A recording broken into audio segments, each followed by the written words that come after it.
You decided to go scuba diving for the first time. The water is clear and the sun is shining on the seabed. You take a few selfies and the fish swimming by when suddenly, the ocean goes pitch black. You look up and, oh my, what is that gigantic animal? It's definitely not a shark, not a whale. Is it a turtle? Yup, but fear not, it's not gonna hurt you. If you had lived on this same Earth about 72 million years ago, then maybe this could have really happened to you. Scientists have recently found the fossils of a gigantic marine turtle that could have grown as big as 12 feet. If you don't have any idea of how big that is, let's see some examples. That's the average length of a hippopotamus, 6 golden retrievers, or 2 Michael Jordans stacked on top of each other. The turtle's scientific name is an homage to that old-school sea monster called Leviathan. Maybe you remember this from old-school history lessons.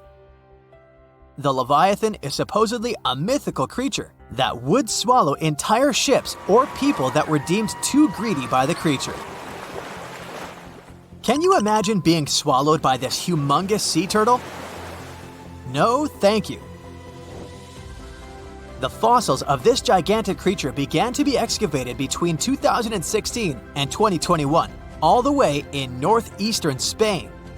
The first fossil was located by a hiker in the Spanish Pyrenees, and it was around 8 inches long. The pelvis of this turtle alone measured around 35 inches.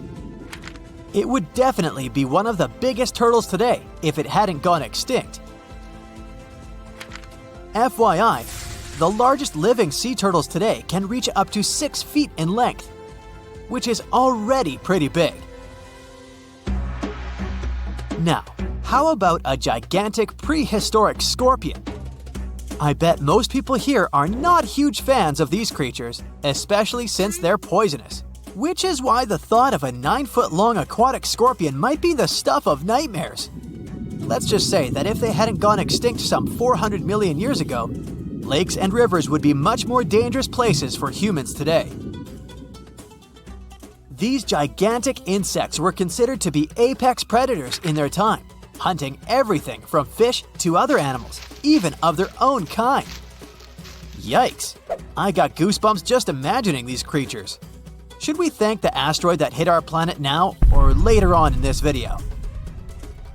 Another prehistoric animal that would shock humans if it were still alive is the so-called Megatherium, a gigantic sloth. This huge sloth is believed to have grown up to 20 feet long, and its weight could be up to 8,000 pounds. It was found in the woodlands and grasslands of South America. The creature used to stand on its 2 feet in order to reach leaves on high branches. These giant sloths had huge claws. They helped them climb trees. I gotta say, I feel uncomfortable imagining these elephant-sized sloths climbing trees. Oh, of course, some dinosaurs will make our super-sized creatures list. But before that, here's a fun fact. Did you know some dinosaurs are still alive today? Scientists have proven that birds are classified as theropod dinosaurs. Such infamous creatures as the T-Rex and Velociraptor belonged to this group. I'm sure you've heard these names even before you watched Jurassic Park. The Velociraptor is that scary dino that breaks into the kitchen. Well, they evolved, gained some feathers, and turned into various species of birds we know today. That means that any bird from chickens to those little blue ones is a direct descendant of dinosaurs. Now, does the name Spinosaurus ring a bell? You can see this huge dinosaur in some museums today. Its fossils, I mean. The Spinosaurus was one of the biggest land predators to walk Earth. Actually, to walk its land and water, since scientists believe that this dino was semi-aquatic. It fed mostly on meat, which means humans would be its natural prey if it lived today. This meat-eating dino lived around 90 to 100 million years ago. It was about 60 feet long, 12 feet high, and weighed up to 22 tons. Its head was around the size of 8 bowling balls and was shaped like a crocodile's face. Basically, the Spinosaurus was a big African elephant with the face of a crocodile. Just kidding. But that would look funny though, wouldn't it? A much more attractive dino was this guy.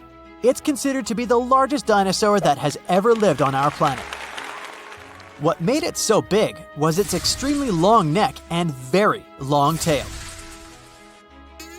You wouldn't want to stand behind this creature, believe me. If it decided to swish its tail, you'd get catapulted very far away. This creature lived around 100 million years ago, and its fossils were first found in Argentina around 2012. The dino measured 120 feet from head to tail, which made it almost as big as an American football field in width. And have I mentioned it weighed almost as much as a space shuttle? A staggering 75 tons. If it had been a carnivore, it would have probably been the greatest predator. But this big guy was a peaceful herbivore that had such a long neck that it could eat leaves from high trees. Cute, right? We must also talk about the Shastasaurus. As the name suggests, this animal is popularly known as the Mount Shasta lizard. Even though it was a marine reptile and probably never set foot on the mountain itself, this dino was usually around 23 feet long, but there was a specific strand of this species that could get as big as 69 feet long, about the size of the great blue whale. This made it the biggest marine reptile to have ever lived. A fun fact about the Shastasaurus is that scientists believe it didn't even have teeth, which means it could only feed on soft-bodied prey, such as squid, for example. The next animal on our list is the blue whale. Believe it or not, the biggest living animal on Earth actually started small. These days, the average mature blue whale can reach up to 100 feet in length and weigh up to 200 tons. That's more or less the weight of 40 elephants put together, or 30 Tyrannosaurus rexes, or 2,670 average-sized people. Blue whales have to eat up to 50 million calories per day to support that body. That's the equivalent of 30,000 Big Macs, just FYI. But blue whales weren't always this big. They actually evolved from a four-legged mammal that lived on Earth around 48 million years ago. Their ancestor was called Pakicetus, and it was only 6 feet long. Here's a fun fact. To be able to live in the water as one does today, the blue whale had to go through some intense adaptations. A blue whale can replace up to 80 to 90% of oxygen in its lungs each time it takes a breath. A human replaces only up to 15% for comparison. It allows these animals to dive for up to 1 hour at a time, down to a staggering depth of 330 feet. Elephants were bound to make the list. Elephants are currently the largest land animals on Earth. They can grow to be about 13 feet tall and weigh up to 7 tons. That's pretty small if we compare it to the other animals that once lived on Earth, right?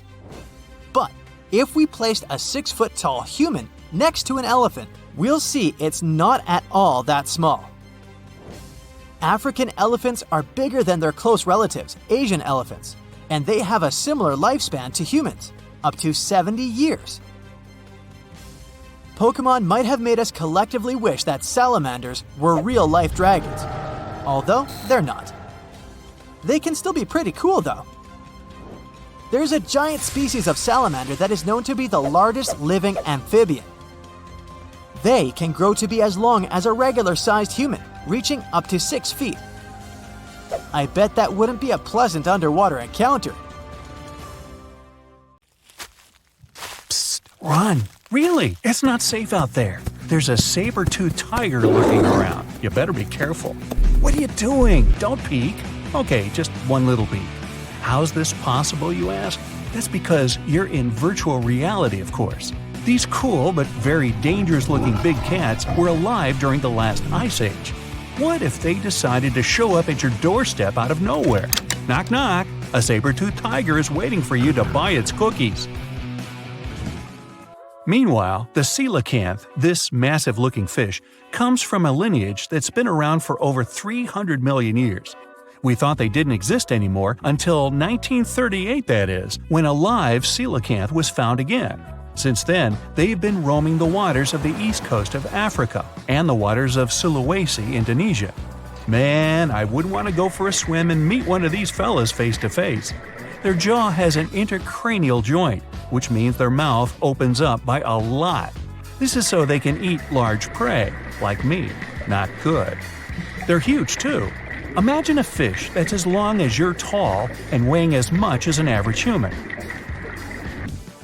The takahe, a flightless bird, was thought to be gone in the year 1898. They're very cute, small and multicolored, usually not taller than your knee. But picture this.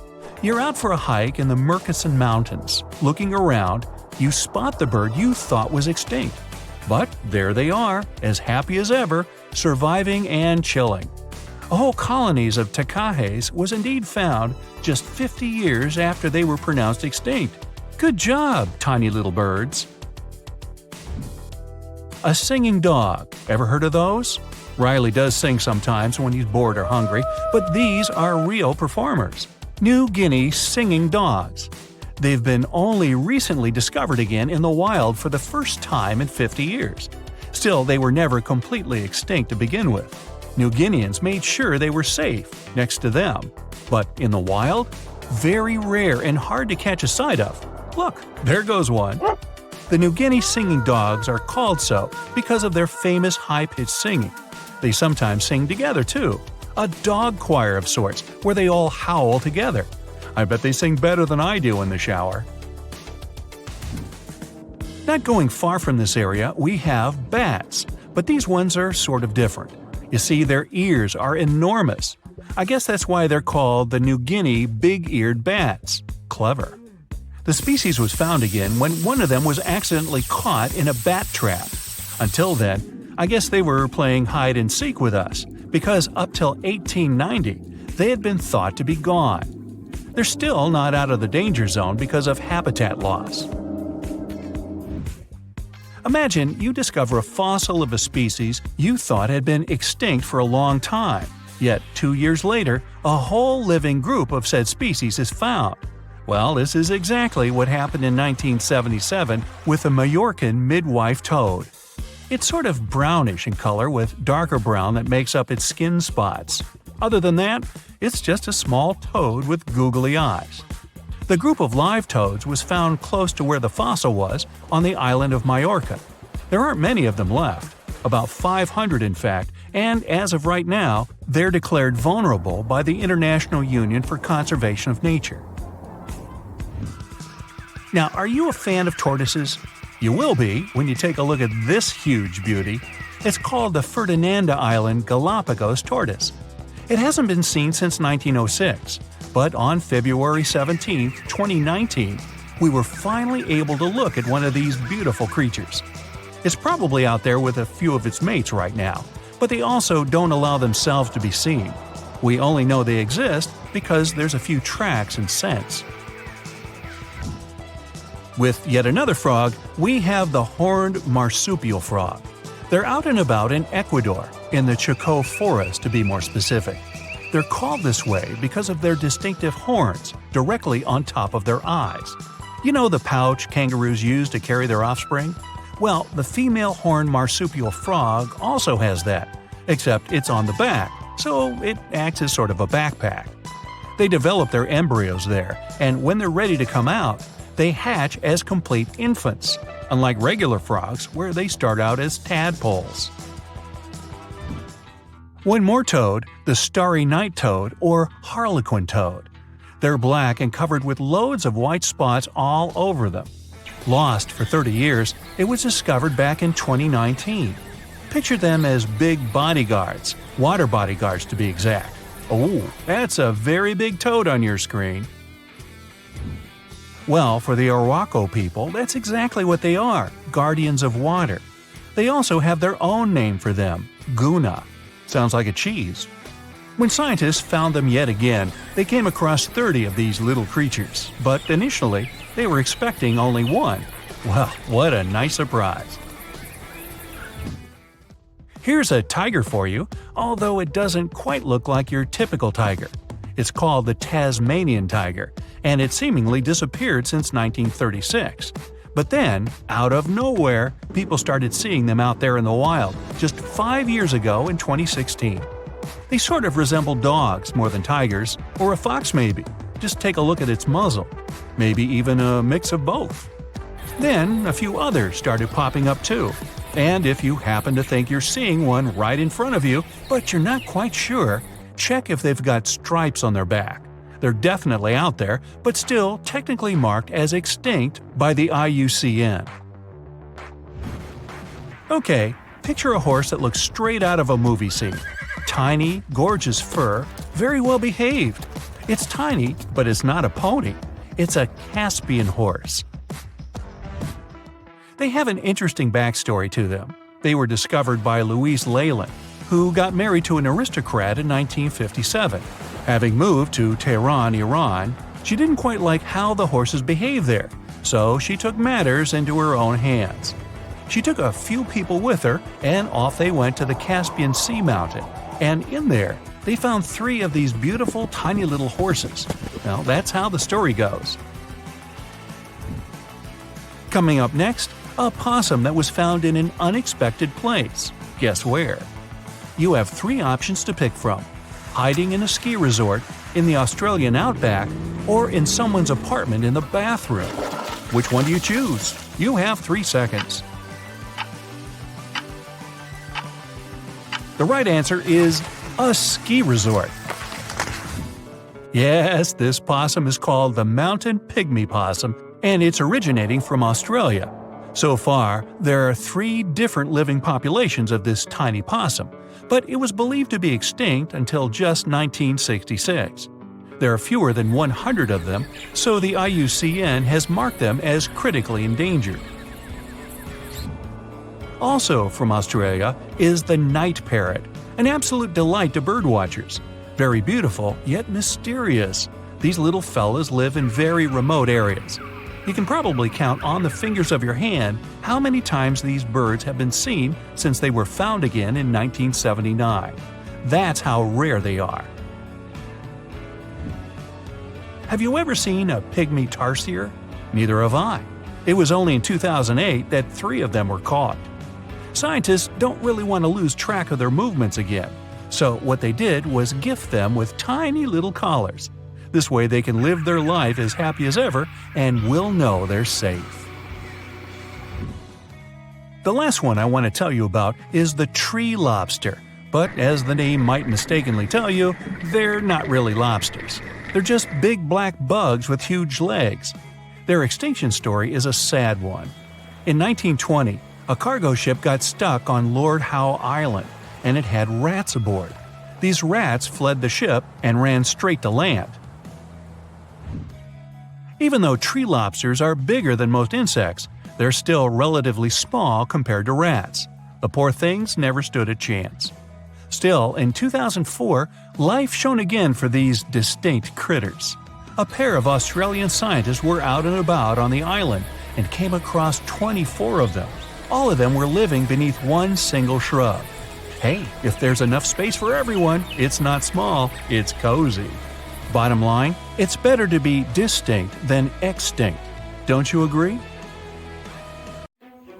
Currently, there are approximately 20 billion animals inhabiting our world. If everything were ideal, we would have 5 billion more animals on Earth. But many species have gone extinct, and around 44,000 species are currently in danger.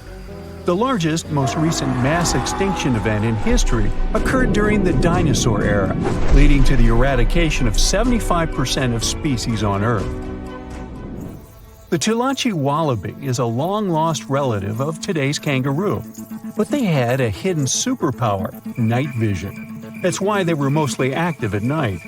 They were 3 feet tall and fed on grass, fruit leaves, and other plants. Wallabies lived in grassy areas near swamps and other water bodies, but not for long. By the 19th century, their numbers had gone down, bringing them to the edge of extinction. Only 14 wallabies had been left in the wild by 1920. A rescue mission was launched. They tried to capture the last 14 animals to protect them. But the situation got out of control and 10 wallabies lost their lives. The 4 remaining ones were transferred to a special facility, and in 1935, the last animal passed away. Only one picture of the Talachi wallaby is left now. There were reports of the animal's sightings after that, but no proof was shown, and the creature was officially declared extinct in the 70s. Short-faced bears were a unique species that lived in North America, particularly Alaska.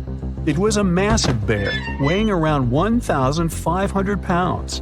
When standing on its hind legs, it was around 12 feet tall, a whole foot taller than today's biggest beast in this family, the polar bear. This animal was different from today's bears because almost all of them are omnivores, except for polar bears. But this monster was solely carnivorous, which was the reason for their extinction. During the end of the Ice Age, many herbivores were gone, and those bears did not have enough food to survive. They were the Usain Bolt of the bear world, the fastest Bruins to have ever lived, reaching a top speed of 40 miles per hour, which is 5 miles faster than grizzlies. There are around 400 million pigeons in the world now. Some time ago, in America, a species of birds called passenger pigeons were abundant throughout the country, especially in the eastern forests.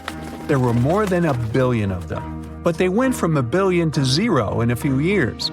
They had small heads and necks, but long tails and wings and strong breast muscles that allowed them to fly super long distances. The last passenger pigeon passed away in captivity in 1914. It was named Martha. With that, the ecosystem in the U.S. has never seen this bird again. Now, elks are enormous animals, but they look tiny when you compare them to long-gone Irish elks. That elk was around 7 feet tall at the shoulder with a humongous antler of 12 feet. Today, elk are only 4.5 feet tall at the shoulder and have around 4-foot-long antlers. Despite its name, this elk was found all over the world, from Asia to Europe. It got its name because, in Ireland near Dublin, researchers found a perfectly preserved specimen. Since then, it's been called the Irish elk. The last one passed away in Ireland. The main reason for their disappearance was their inability to adapt to changes. When the Ice Age ended, the elk could not survive and became extinct. Now, somewhere deep in the forests of Costa Rica lives the interesting-looking golden toad. It was discovered in 1966 in one particular spot where all toads would gather to mate. In 1967, a large population of this golden nugget was noted in that same spot.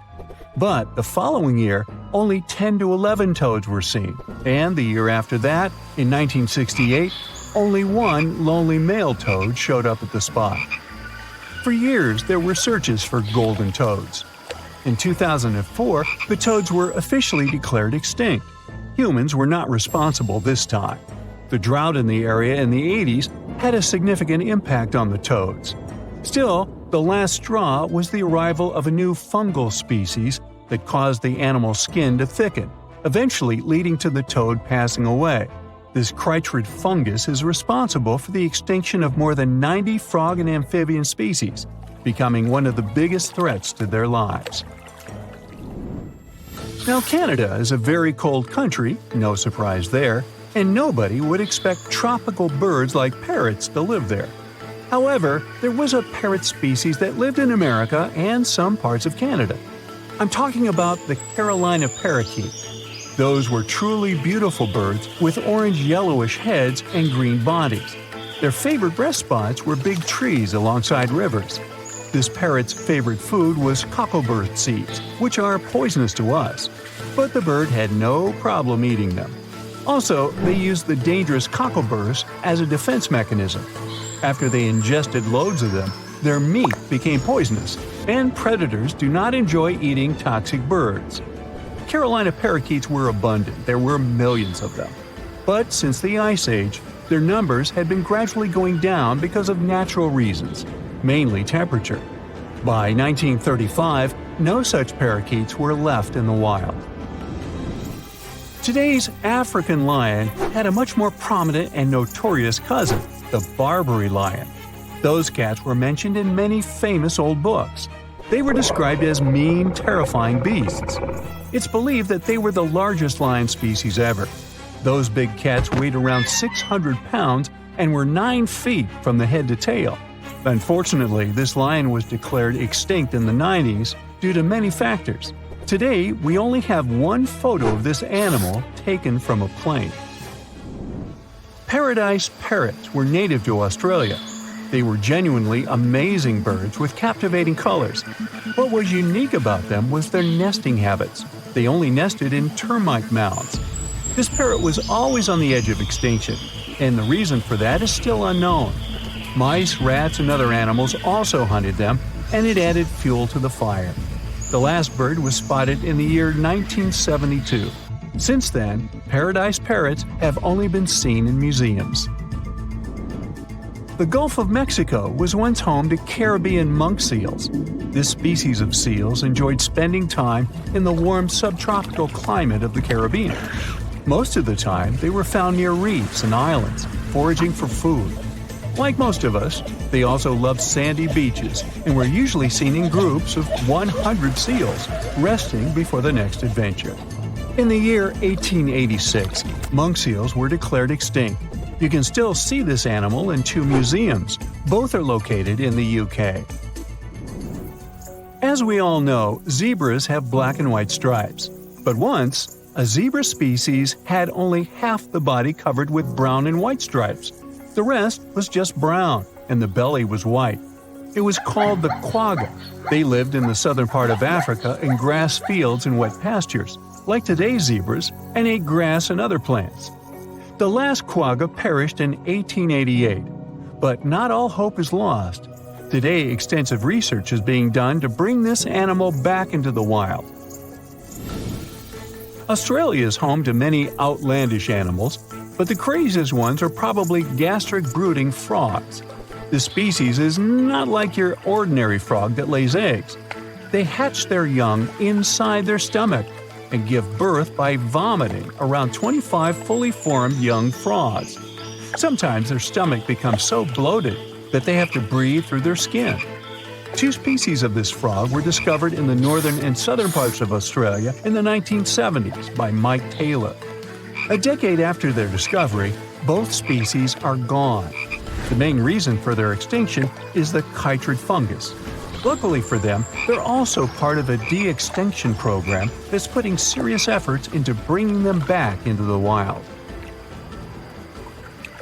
Poison dart frogs are one of the most toxic species on our planet.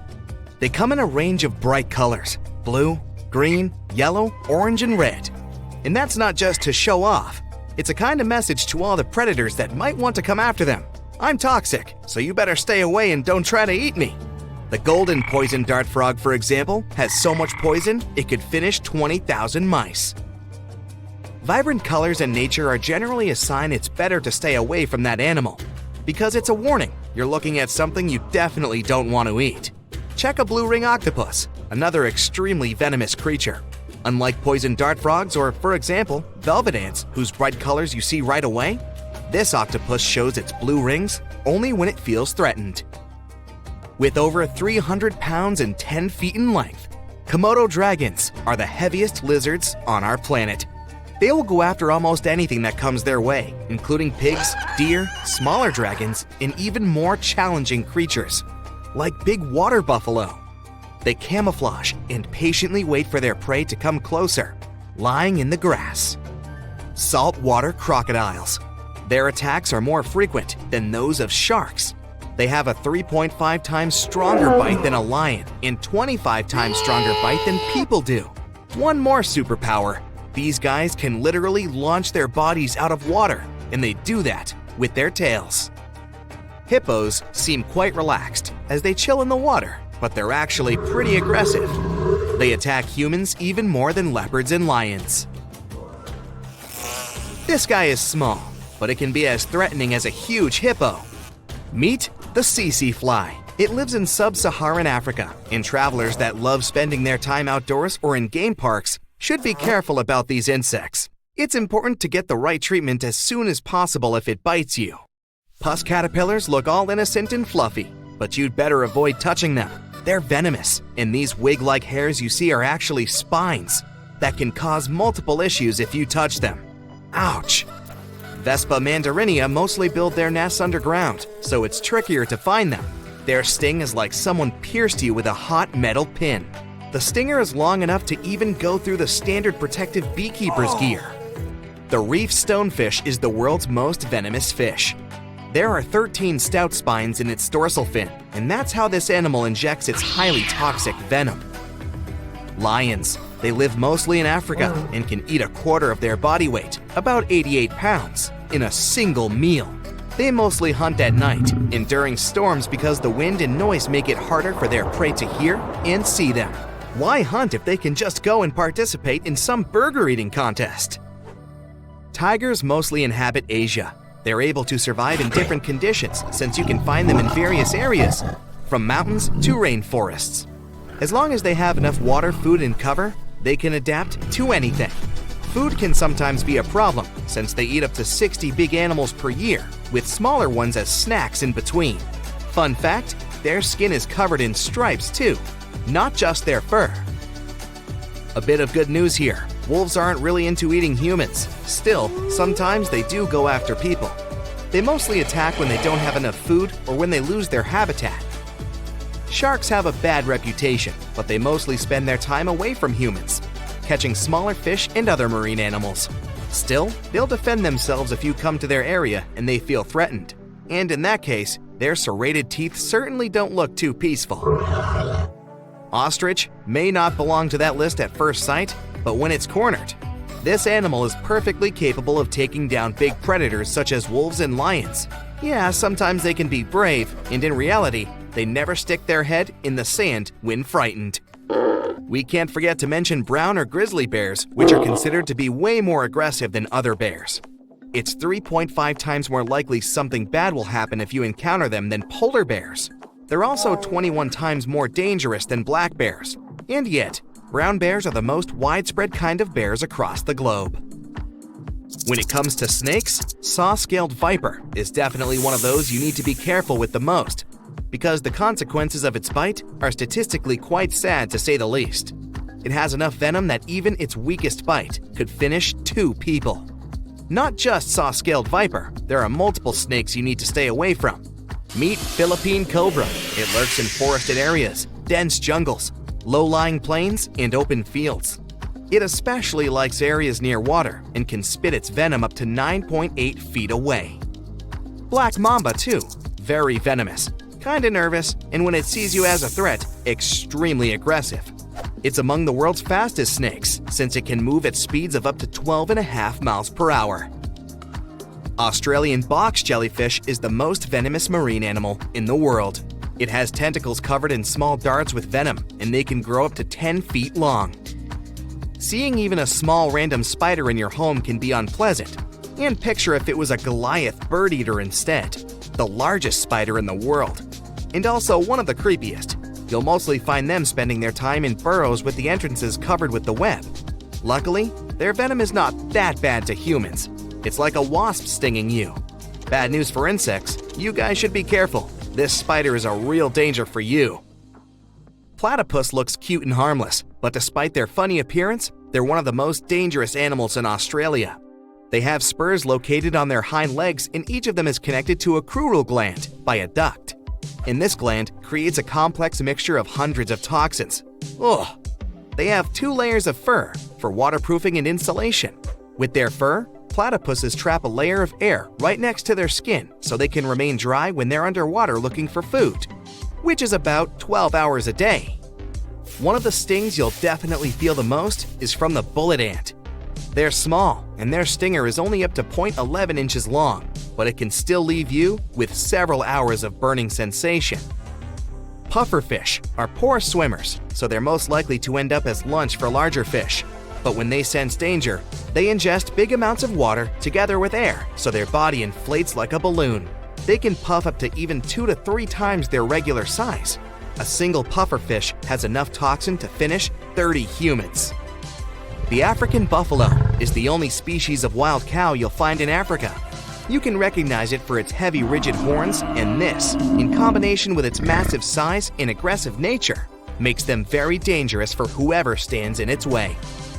Elephants will respect your space most of the time, but only if you respect theirs. They can feel threatened by, let's say, a group of tourists that come too close and disrupt their personal space. In that case, they'll defend themselves and be very angry, which isn't such a nice scene. Wild dogs can be pretty dangerous, like dingoes in Australia. They can either live alone or move in packs of up to 10 animals, which can be especially tricky for their prey when the entire pack is after it. They can cross great distances and communicate with each other, howling like wolves. A star-nosed mole is certainly one of the weirdest looking creatures you'll come across. In some way, it looks like someone replaced its head with a very small octopus. They're not dangerous to humans in the way some venomous creatures or large predators are, but they can cause a lot of damage in your garden. Wait, don't tell me that life on Earth has bubbled for about 3.5 billion years, and the biggest creature we got is the blue whale? I mean, not bad, but that doesn't sound nearly as fun as those cool giant creatures you get to see in movies. Yeah, you recognize the iconic roar here. It appeared on TV, in comic books, in video games, and in cinema. I mean, come on. It even got its own star on the Hollywood Walk of Fame on its 50th birthday. So, what would it take to get good old Godzilla from the TV screen to our streets? And we're talking about the beast that's really gigantic. In the original film from 1954, Godzilla was thought to be 164 feet tall. This was the perfect height for the monster to just peer over the biggest buildings in Tokyo at the time. But as further movies came, Godzilla became bigger and bigger. In theory, this would be the biggest animal that could exist and not end up crushed by the gravitational field of our planet. Even if we're talking about some tiny Godzilla of, let's say, 14,000 tons. To take the gravitational force of our planet and carry such weight, Godzilla must have some incredibly strong bones. And as an object gets bigger, its volume will actually increase faster than its surface area. Okay, wait, let's start small. So, cells are the building blocks of life, and they come in all shapes and sizes. But the thing is, cells have a problem when they try to grow too big. As they grow, their surface area, the outside, doesn't keep up with their volume, which means the inside. It's like having a big mouth but a tiny stomach. You can't digest all the food you want to eat. Why haven't I learned that already? Especially when I open my fridge for a midnight snack. So, if cells get too big, they can't get enough nutrients in and waste out fast enough. It would be like living in a very big house, but with just one tiny door to go in and out. Plus, that's not their only problem. Cells also need to be able to divide and replicate, and this task gets tricky as they get bigger. They need this thing called microtubules for that. It's sort of like a skeleton that gives them structure. But don't worry, evolution is a foxy little thing. There are some cells out there, like a specific type of invasive algae, that have found ways to break the rules and get really big. And they don't even need to divide to do that. This algae could pass as an aquatic fern that has fronds up to 31 inches long. But what you're looking at is just one big cell. It has multiple nuclei, though, which are like the control centers of cells. Plus, there are even some bacteria that are living in a symbiotic relationship with the organism, which means they help each other out when necessary.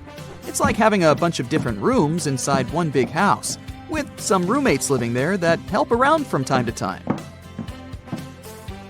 Then there's a monster algae known as the sailor's eyeball, which is like a giant ball of green slime.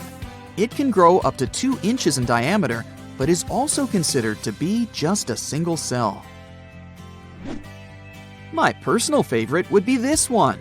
Again, we're talking about a single cell, but check out its stem and cap. It looks like a tiny little umbrella. It can grow up to 4 inches tall, which is definitely not bad for a single cell. Most cells are too small to see with the naked eye, but these fellas don't hesitate to break the rules. Now, when it comes to animals getting really big, there's a limit to their size. It's like trying to build a really tall tower. Eventually, it'll become too heavy and the base won't be able to support the weight anymore.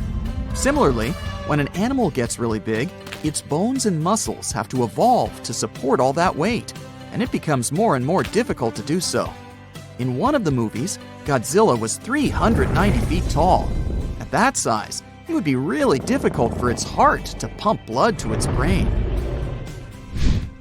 And if it was a reptile, Godzilla would need to spend all of its time lying in the sun to stay warm.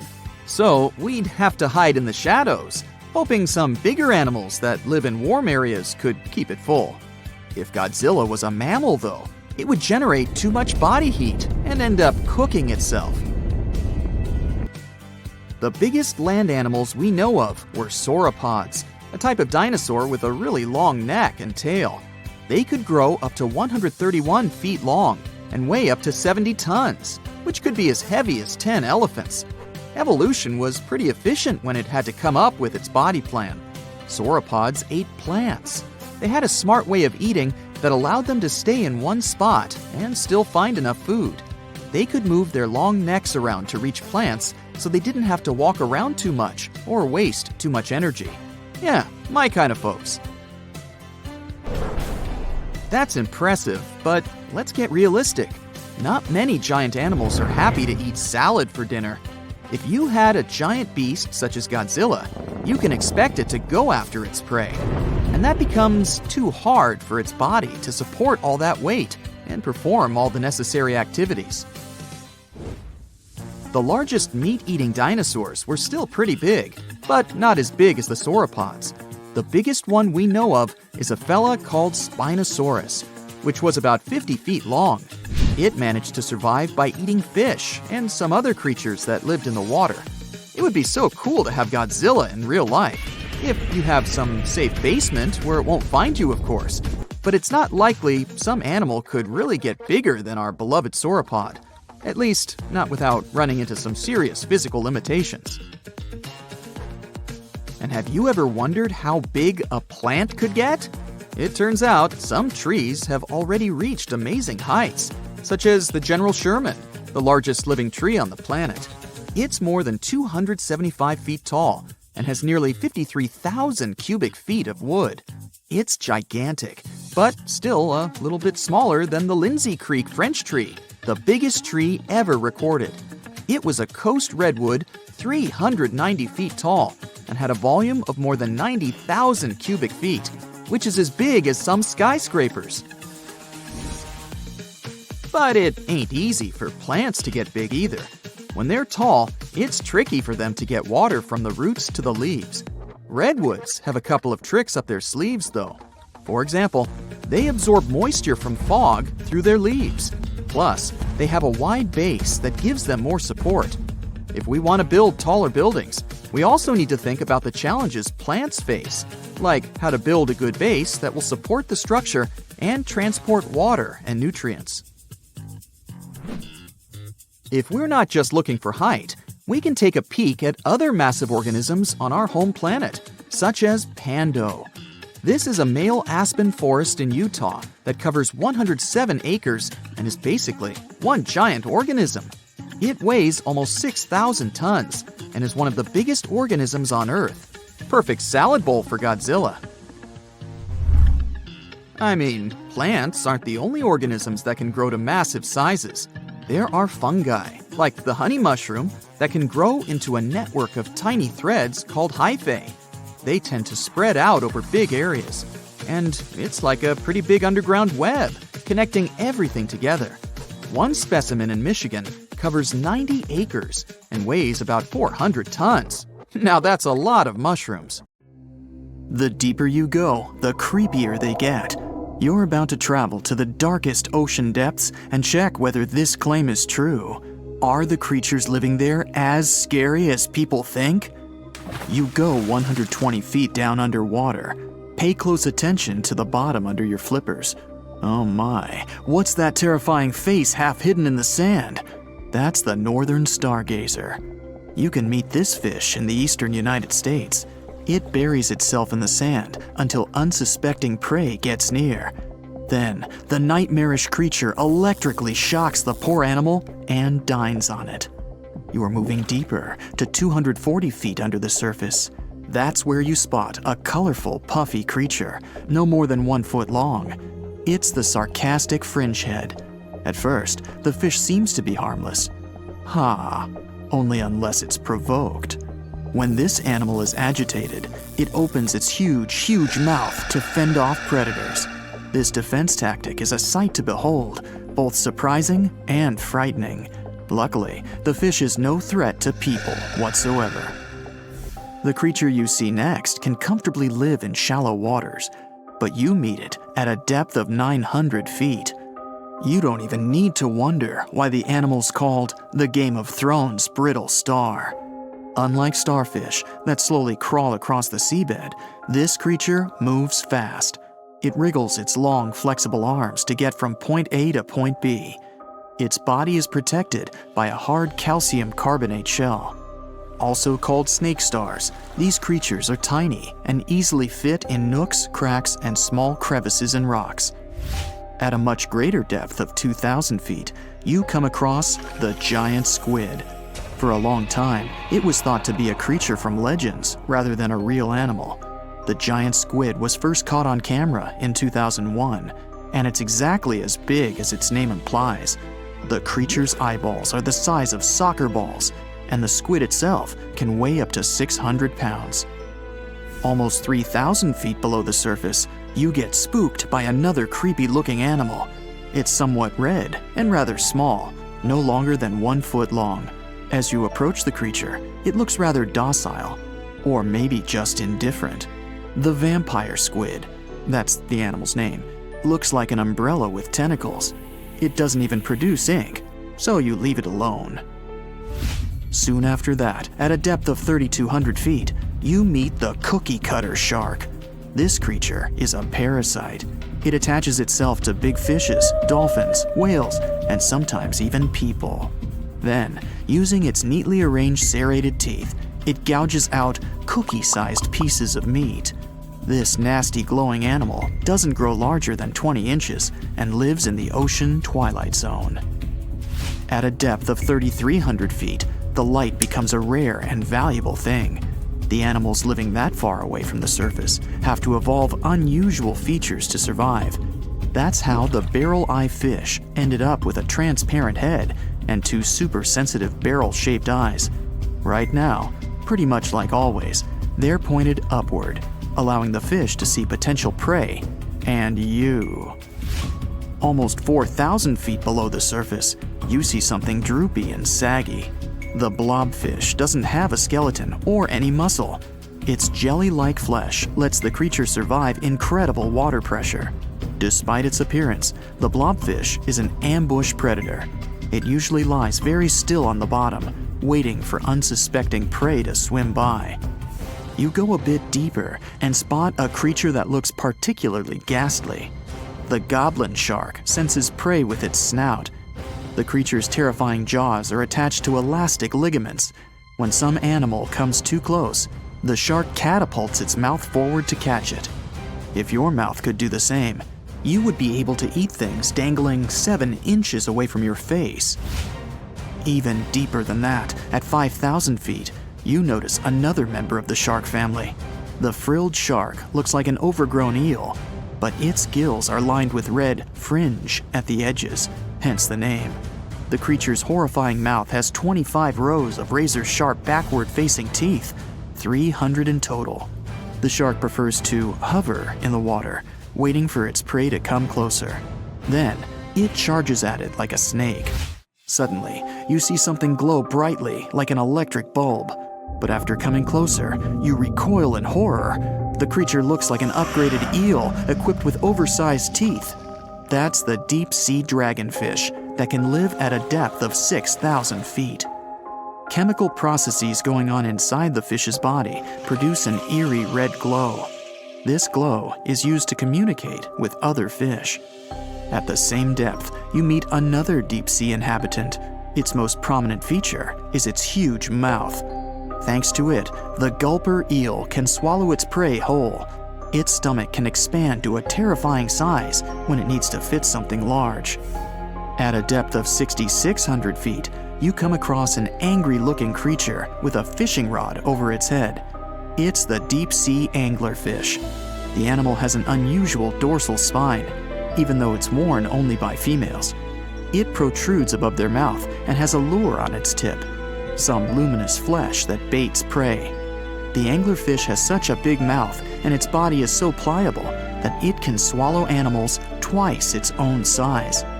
You're 7,000 feet down when you see another fish that's glowing in the dark. The black dragonfish is a sly creature. It has its light-producing organs arranged along its belly. The spooky creature also has gleaming flashlights next to its eyes. They help the animal find prey and attract potential mates.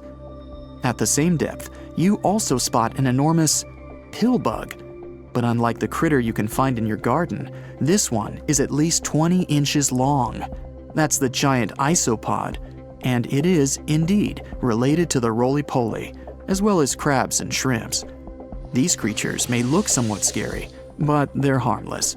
They feast on other deep-sea animals only after those have passed away. At a depth of 13,000 feet, you notice the ocean floor has become a bit fluffy. That's because it's covered with zombie worms. These creatures rarely grow to be more than 2 inches long, and still, they can break down fairly large animals, so strong the acid they produce is. The worms' feathery appearance makes them look like plants, but the truth is, these creatures munch on rock-hard bones of the world's largest animals, such as whales. The grid-eye fish almost scares you out of your mind soon after that. This creature has a pair of large greenish oval plates on the top of its head and no eyes whatsoever. Experts believe that these bony membranes detect light coming from predators, saving the fish's life. You're now 3 miles down below the surface, and that's where you spot something bizarre on the bottom. It's definitely a fish, but it's standing on the ocean floor on 3 long, rigid legs. Ah, it's the tripod fish. Curious rather than scary. This creature has adapted to the almost complete darkness by giving up on its vision. It has to rely on vibration and touch to sense prey. And then, the fish uses its fins as hands to transport food directly into its mouth. You don't have time to go any deeper before you spot the faceless fish. This slightly off-putting creature has no eyes, and its mouth, smiling a Mona Lisa smile, is underneath its body. For the first time, the faceless cusk, which is the creature's official name, was seen more than a century ago. The next time it happened was only in 2017. Once you've reached a depth of 6 miles below the surface, you see deep-sea cucumbers. These bizarre creatures are much bigger than their shallow water relatives. They spend most of their time on the sea floor. But if they need to escape predators, they are able to swim away. Deep-sea cucumbers have bright purplish coloring, tiny feet, and tentacles that surround their mouths. Cute. The question is, why do these deep-sea creatures look so scary? Life is very different there, at the bottom. Tremendous water pressure, a lack of food, and constant darkness. You have to adapt to survive in such extreme conditions. Now, one of the most common animal myths is that mice love cheese. It popped out a long time ago, probably as early as when people started storing food. Since mice are regular visitors to human homes, they were constantly looking for food they could eat. People used to store grains in glass jars. They also kept their meat hanging up high. But they'd lay the cheese on the shelf, which was an easy target for all the unwelcome pantry visitors like mice. So they ate it because they couldn't reach anything better. But a mouse will definitely more likely go after chocolate or some other sweet thing than the cheese. Who can blame them? Now, flamingos don't really stand in the water on one leg so they wouldn't get cold. This is just a simple way for them to spare the effort. It's exhausting for us humans to stand on one leg, but for them, this is the most stable position possible considering their peculiar anatomy. This pose doesn't require any muscular work. Now I'm jealous. One of the most widespread and oldest myths out there is that ostriches hide their heads in the ground every time they're scared. A long time ago, researchers thought ostriches weren't very smart because they bury their heads in the ground without being aware the rest of their large bodies are still out there, where everyone can see them. In fact, ostriches do it when they want to swallow sand and pebbles to boost their digestion or just turn over the eggs they lay in their nests. And even then, they technically don't bury their head, but put it near the ground. Otherwise, with its head in the sand, the poor thing wouldn't be able to breathe. No reason to think of an ostrich as a frightened bird. Like some other animals, it will flee if it senses there's a danger coming. And in some situations, it'll fight back and defend itself. And that's one angry bird. What do you think is the largest thing a blue whale can swallow? Well, we're talking about the biggest animal ever known to have lived on our planet. It can grow up to 100 feet long with a weight of 200 tons.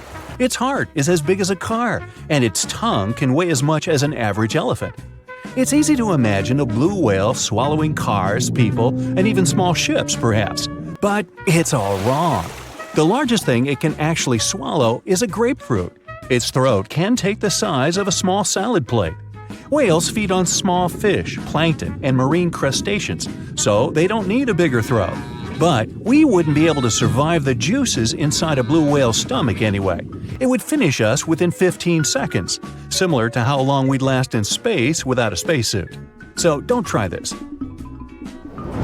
Camels don't store water in their humps. We're talking about animals with extraordinary resistance to some pretty extreme conditions. They can survive even when drinking water only every 8 to 10 days.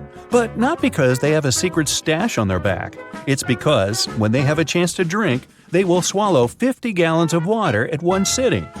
They mostly use it to replenish 30% of their total body weight, an amount they can lose by dehydration. So, they lose a lot of water but quickly regain it. Their humps are where they deposit fat, but it's not for producing water. The oxygen camels would need to inhale would cause them to lose too much water because it would evaporate through their lungs. That's why they use fat as a nutritional source for energy. This helps them survive in arid regions and times of scarcity. Now, it's a myth that anteaters vacuum ants using their noses. They don't go around looking for ants and hoovering them through their long snouts. Anteaters have very long tongues. Giant anteaters have tongues that go up to 2 feet long. It's the shape of a strand of spaghetti and covered in spiny hooks and sticky saliva that traps ants, up to 160 times in a minute, which means they eat up to 20,000 insects in a single day. That's a lot of bugs. They open anthills using their claws and then do the rest of the work with the tongue. They don't have teeth, so they only swallow all the insects they catch. Movies might have given you a false sense of security when it comes to dinos. Nope, standing very, very still couldn't save you from a raging T-Rex coming after you. It's a myth. The Dino King had bad vision. These beasts may have seen better than modern-day raptors. They had excellent depth perception, something present in today's animals such as eagles and hawks.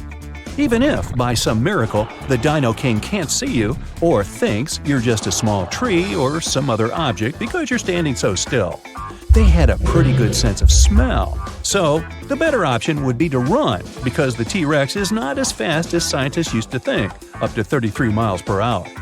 Considering their anatomy, they could move at a speed of 12 miles per hour. Anything faster than that would have caused serious bone damage. But this didn't stop them from ruling the animal world because there were plenty of dinosaurs way slower than them, so they didn't have to worry about food. Another misconception states that owls can spin their heads, neither more nor less than 360 degrees. Their head spinning does have its limit, 270 degrees in one direction. Since they can turn 270 degrees to the left and right, owls have a 540-degree range of motion. Don't worry, if you touch a butterfly's wings, the animal won't lose its ability to fly. It will survive, despite the common myth that says the opposite. Butterfly wings have scales. When you touch them, some scales might shed off, but it's not a bad thing, because they shed off naturally too. Because of sheddable scales, they can escape more easily if they get stuck and trapped in spider webs.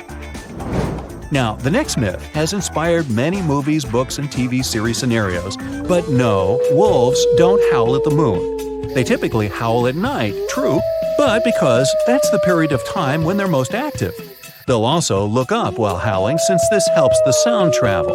That way, other wolves will hear them from around 6 to 7 miles away. And that's why they howl in the first place, to communicate with each other. They make specific sounds for a certain situation. For example, to help a wolf that lost its pack find its way home. The moon just happened to accidentally be there while wolves were communicating.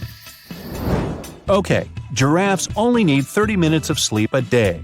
That's another myth. They sleep about 4.5 hours daily. It's not that unusual for animal species that are most active during daylight. Studies also show giraffes usually lay down to sleep for less than 11 minutes at a time. Many people believe moles are blind. These small burrowing mammals actually can see. It's just their vision is really poor and only adapted to recognize light.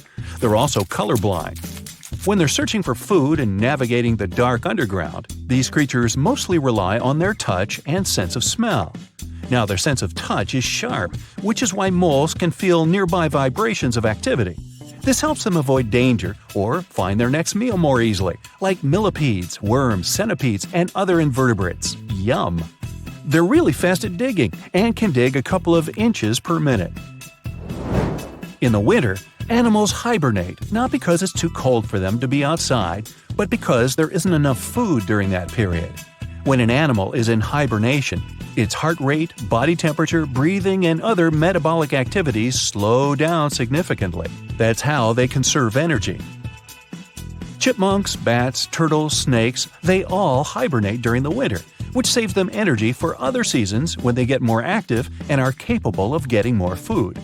I'd say bears too, but they're not the true hibernators. If you try waking one up during the winter when you believe the animal is sleeping, you might end up having a bad time. Now, they do slow down, which means they sleep for extended periods of time. They're still not asleep for the entire winter season, and you can easily wake them during their sleep, so let's not. Now, don't believe myths. Earwigs won't lay eggs in your ears. Yup, despite their name, they're not that interested in your ears. Well, at least there's no evidence they'd want to go there.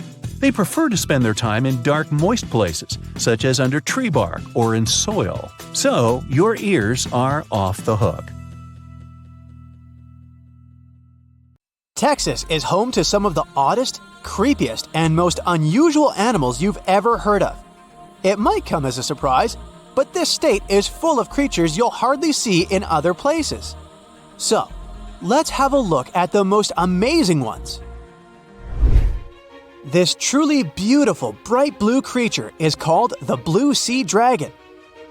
Despite such an imposing name, the critter is actually tiny. Usually no bigger than a grape. You may find it on the beach or floating beside you in the water. Now, you need to remember one thing. However pretty this little slug may look, never ever touch it. One tourist spotted a few of these pretty dragons on the shore of Mustang Island. He scooped one of the creatures up. He wanted to film it. Luckily, he put it back into the water before it could sting him. Otherwise, it would have ended badly since the blue sea dragon is venomous. Despite their tiny size, their sting can pack a punch.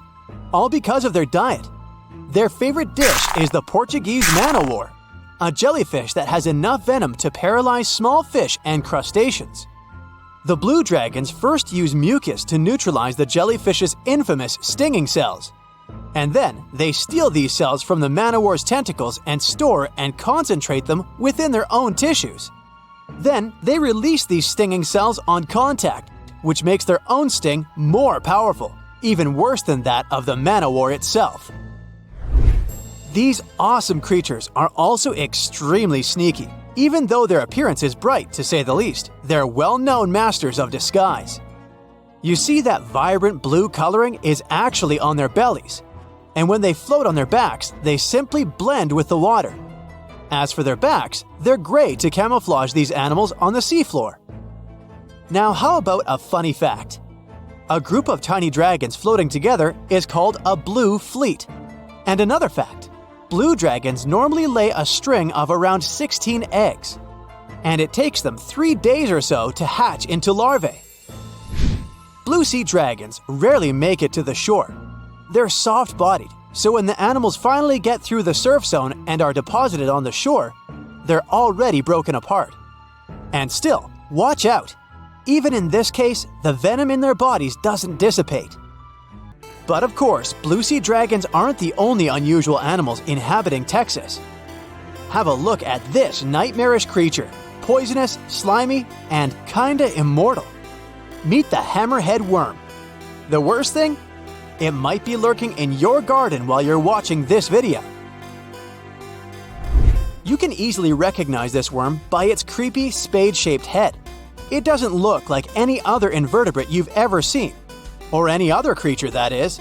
At first, it was only found in East Texas.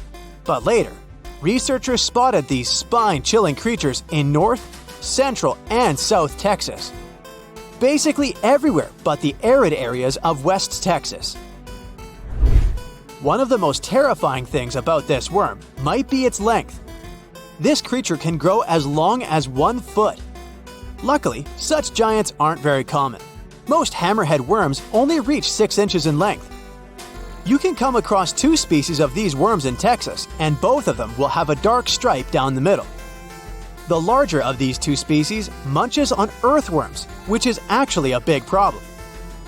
You might know that earthworms play an important role in keeping the soil rich in minerals and overall healthy. If earthworms disappear, plants in such areas won't be getting the nutrients they need. Even for humans and pets, meeting a hammerhead worm isn't the most pleasant experience either. Hammerheads are the only terrestrial invertebrates that secrete a very dangerous neurotoxin, the same as pufferfish produce.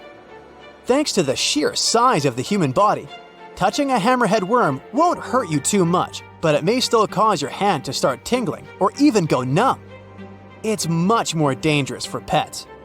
There have been cases when dogs ate hammerheads, which left them feeling sick for the whole day.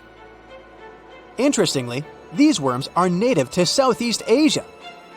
But they must have mastered the art of hitchhiking, since in the early 1900s they were already found in the US. Keep in mind that if you want to get rid of a hammerhead worm, which is the best course of action, the worst thing you can do is chop it with a shovel. The thing is, flatworms reproduce by ripping themselves in half, so by cutting it, you actually help the populations of the worms, turning 1 into 2. That's the reason why hammerheads are sometimes described as immortal, which is a bit of a stretch since these creatures can't survive in vinegar or salt. Now, even though you're safe from the hammerhead worm in West Texas, it doesn't mean you can't come across another dangerous animal, such as the land lobster from hell.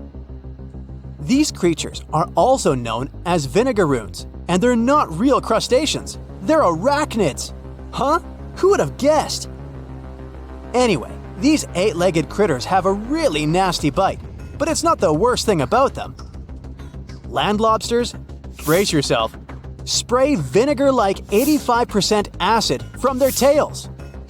Mostly they do it to protect themselves, but it still sounds like an unfriendly thing to do, right? A land lobster can also pinch a finger that's gotten too close with its heavy mouth parts. At the base of their abdomens, vinegaroons have long whip-like tails. That's why these arachnids are often called whip scorpions, even though they're neither related to scorpions nor have stingers. Summer rains lure these arachnids out of their burrows in search of food and love. Luckily, experts claim that land lobsters aren't poisonous to humans, but they're very likely to leave a mark with their large pinchers, which they use to capture insects. Vinegaroons can be considered useful since they eat millipedes, crickets, scorpions, and cockroaches. They hunt by sensing the vibrations of their prey with those long front legs of theirs. Since land lobsters prefer to come out after dark, you aren't likely to see one in the daylight. But if you stumble upon one, check it out. If it's a female, it may be carrying her hatchlings on her back. Now, imagine it's the middle of spring and you're walking among blooming flowers and greenery. Suddenly, you spot something extremely bizarre on the ground. The animal looks cute, fluffy, and soft-looking. The desire to touch it is irresistible. Watch out!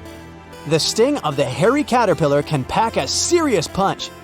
This one is called the pus moth caterpillar, or asp. There are several stinging caterpillar species in Texas: the buck moth caterpillar, spiny oak slug caterpillar, saddleback caterpillar, and Eo moth caterpillar. And touching any of them can lead to unpleasant consequences. If you had touched that pretty hairy thing in the park, you'd most likely start feeling a burning sensation and develop an itchy rash. In the worst case scenario, you'd even have to go to the emergency room. The main problem is that people react very differently to caterpillar toxins. Some may develop more severe reactions than others. Plus, how bad the consequences are also depends on the thickness of the skin in the affected area. In most cases, the unpleasant sensation and rash go away in a few hours or sometimes days. On the bright side, such caterpillars later turn into moths and butterflies that help pollinate flowers and trees.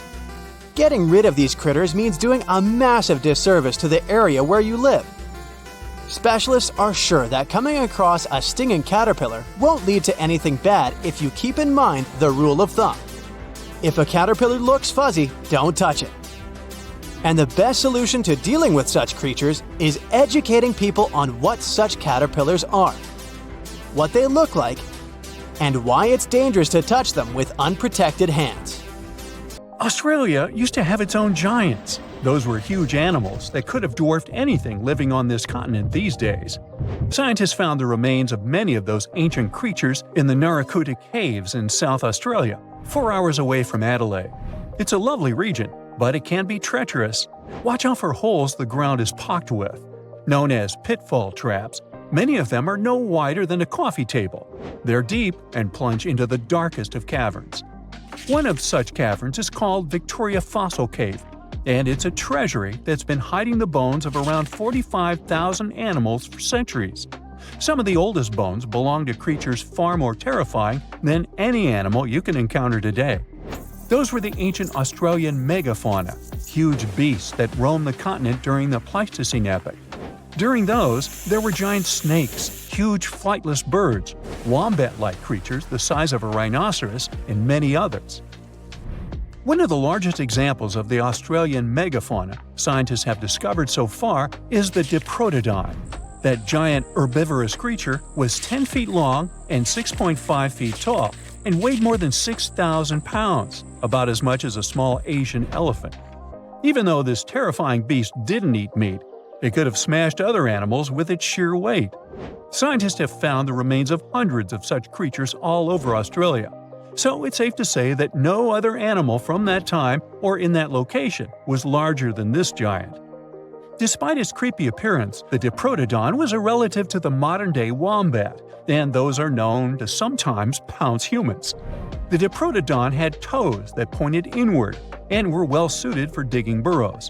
On the other hand, Diprotodon was a giant, and it was unlikely that it used to do so.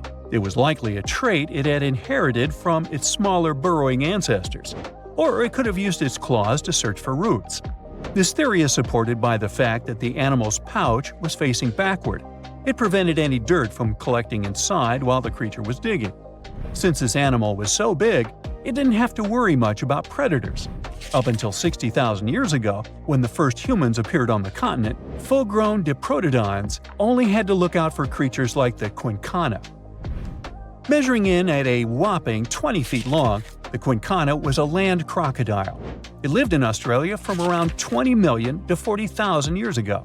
It disappeared along with most other mega creatures of the last ice age. It's thought to be the result of the first humans coming to the continent. Even though the quincana was extremely fast and dangerous, it was possible that this creature got out-competed by human hunters who took all available prey. Unlike modern crocodiles that are mainly aquatic, that mighty beast was a land dweller. Scientists figured it out by studying the quincana's legs. They were able to support and carry the body clear off the ground. It means there was no escape for ancient people once the quincana spotted them. Modern crocodiles can only push themselves along on their bellies. Such an adaptation allowed the quincana to chase its prey for long periods of time, exhausting it in the process. Another creepy feature of this ancient monster was its teeth. Aquatic crocs have conical teeth. Those are great for gripping and holding on to prey underwater. But Quincana had knife-like teeth, ideal for slicing soft-bodied animals like, mammals. Another Australian monster, Thylacoleo, wasn't all that large, but it didn't make it any less terrifying. It was still among the top predators and the biggest carnivorous animals in Australia. This creature was a true oddity of nature, even by prehistoric standards. First, its teeth resembled not those of a regular predator, but those of a rodent. Its front incisors were enlarged, taking the place of canines. Premolars were also shaped like blades. They were used for cutting flesh and bone. At first, scientists thought that Thylacoleo used those teeth to eat nuts and fruits. But later, a study showed that the use of such teeth was better suited on necks and spines. The jaws of this ancient creature were immensely powerful. A 220-pound Thylacoleo had a bite force similar to that of a present-day 550-pound lion. It means that the animal could easily bring down prey much larger than itself. Then there was Thylacoleo's tail. It had strong muscles which provided the animal with the ability to use the tail as support when tackling large prey. The Thylacoleo had retractable claws, and this feature is very uncommon among marsupials. It allowed the animal to keep its razor-sharp hooks from getting blunt and could help it get a better grip on its prey. Scientists are quite sure that, like today's leopards, the Thylacoleo could climb trees and jump on other animals from above. It was done so fast and stealthily, they never knew what hit them. The creature's rear feet support this theory. The first toe there was reduced, but the foot had a rough pad like what modern-day possums have. It allowed them to have a better grip while climbing. Right after scientists found the first skull of the Meliolania, this animal was classified as a lizard. That's why its name translates to small groomer. But after they discovered more complete fossils, it turned out that the Meliolania was a giant turtle. But that's not all. It was one of the largest land turtles to ever have existed. The main reason researchers initially believed the creature to be a lizard was the fact that its skull was adorned with a series of spikes. It's something the modern-day horned lizard can boast. But even after discovering the true nature of the Meliolania, scientists still don't know how to properly catalog it. It might have been a creature that folded its neck under its spine, or it could have folded it to the side. Beside those defensive mechanisms on its head, the Meliolania was also equipped with a spiked tail, which was probably used to prevent predators from attacking the animal from behind. Most species of the Meliolania disappeared around 2,000 to 3,000 years ago because of humans who hunted them to extinction in both Australia and on the surrounding islands. It took around 2 centuries for these turtles to go extinct in that region of the globe. The Megalania was a giant Australian lizard that existed at the end of the Pleistocene epoch. It looked like a Komodo dragon and the Australian monitor lizard, which are both believed to be Megalania's closest living relatives. Fossils tell us that the ancient animal was anywhere from 15 to 26 feet in length. Ow! The youngest fossil remains of this ancient Australian monitor lizard date back to about 50,000 years ago. The first indigenous settlers must have encountered Megalania, which led to the lizard's extinction. Originally, scientists thought that the Megalania was the only member of the genus Megalania, but these days it belongs to the genus Venomous, which means that the prehistoric creature is closely related to other Australian monitor lizards. Our next giant creature on our list was once dubbed an ostrich on steroids. I mean, look at it. It was the last of the thunderbirds to go extinct in Australia. The Genyorus lived on the continent at the same time as early humans. They might have coexisted for 15,000 years or so before the huge bird eventually disappeared. This theory has some proof. The bird's fossils found along with human artifacts. Some cave paintings also depict flightless birds similar to the Genyorus in size and shape. Although it wasn't the largest bird in Australia, the goose-like creature was still as tall as a grown-up man and weighed around 550 pounds. Even a modern-day ostrich can be dangerous if it feels threatened. Imagine meeting its giant prehistoric relative. Scientists are still arguing about its diet. Many believe the creature was an herbivore. But there's still a chance that the Genyornis was a partial scavenger. Its small stubby wings and powerful hoof-like legs hint that the bird could have been a plant eater. But its huge beak and exceptionally deep lower jaw evoke suspicion. Such features are highly unusual in birds.